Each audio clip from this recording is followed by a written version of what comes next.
Cleft leap પેલેટનું નિદાન થાય ત્યારે કેજી પટેલ હોસ્પિટલનો સંપર્ક કેવી રીતે કરશો? હેલો, હું ડૉક્ટર હિરેન ભટ્ટ, પ્લાસ્ટિક સર્જન, વડોદરા.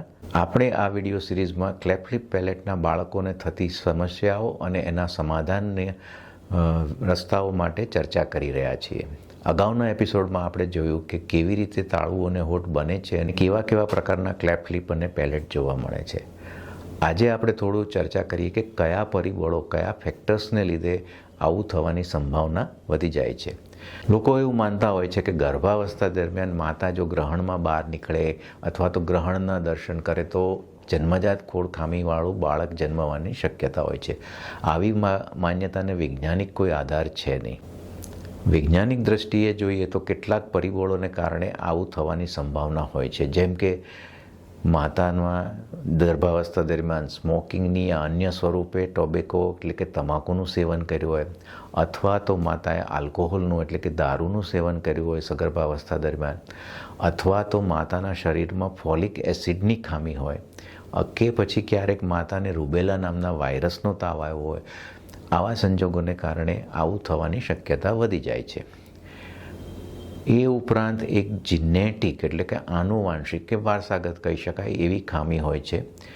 આપણા શરીરની અંદર જનીન એટલે કે જીન્સ રહેલા છે, જેના ઉપર ડીએનએના કોડ્સ હોય છે. આ ડીએનએ આપણા આખા જ શરીરના સંચાલનનો, વિકાસનો પ્રોગ્રામિંગ કરેલું હોય છે. જીનેટિકને હું થોડીક સરળ ભાષામાં સમજાવું. આપણા શરીરની અંદર દરેક કોષની અંદર જીન્સ એટલે કે જનીન રહેલા હોય છે, જેના પર ડીએનએ હોય છે.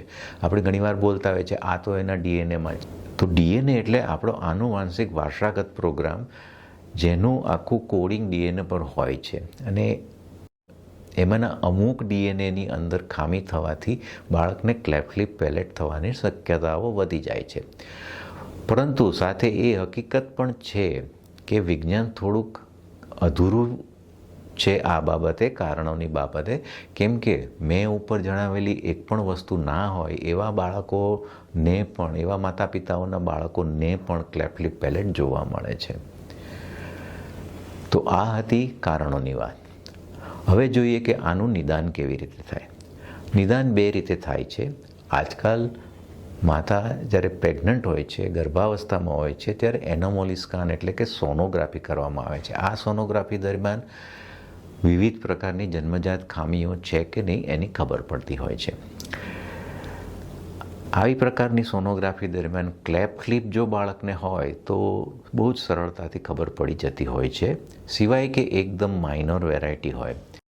પરંતુ ક્લેફ્ટ પેલેટ ખબર પડવું ઘણી વખત મુશ્કેલ હોય છે, કેમ કે બાળક જો મોં ખોલે અને અંદરનું દેખાય તો જ સોનોગ્રાફીથી આ વસ્તુની ખબર પડે, જે દરેક વખતે શક્ય નથી હોતું. એટલે ક્લેફ્ટ પેલેટનું આ રીતે સોનોગ્રાફીથી નિદાન થવું થોડું મુશ્કેલ હોય છે, પરંતુ ક્લેફ્ટ લિપ જાણી શકાય છે.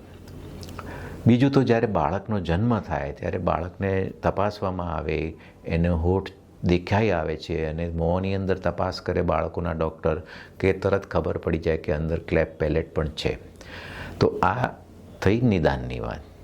હવે પ્રશ્ન આવે છે કે જ્યારે ખબર પડે કે બાળકને ક્લેફ્ટ લિપ કે ક્લેફ્ટ પેલેટ છે તો આગળ શું કરવું? હવે જો આપને આ ખબર પડી હોય, સોનોગ્રાફી દ્વારા ખબર પડી હોય, અને બાળકના જન્મ પહેલાં ખબર પડી હોય તો પણ, અને બાળકના જન્મ પછી ખબર પડી હોય તો પણ, તમે અમારા smile train program Kashiba children hospital ખાતે આવી શકો છો. અહીં તમને હું doctor Hiren Bhatt, plastic surgeon, doctor Kalhan Ambardar, maxillofacial surgeon, doctor Vivek Raithatha, maxillofacial surgeon, doctor Hitesh Desai, બાળકોના નિષ્ણાત, ઈશિતા જોશી જે અમારા કોઓર્ડિનેટર છે, જિગ્નેશભાઈ જે સોશિયલ વર્કર છે અને તમને ફિલ્ડમાં પણ મળતા રહેશે, સાથે અમારા nursing staff Jashoda sister, Simran sister, orthodontist Ajinkya Patel, આ બધા જ અમારી ટીમમાં છે. તો મિત્રો, આજે આપણે ચર્ચા કરી કે આ ક્લેફ્ટ લિપ પેલેટ થવાના માટે કયા પરિબળો જવાબદાર છે અને એનું નિદાન થાય તો શું કરવું.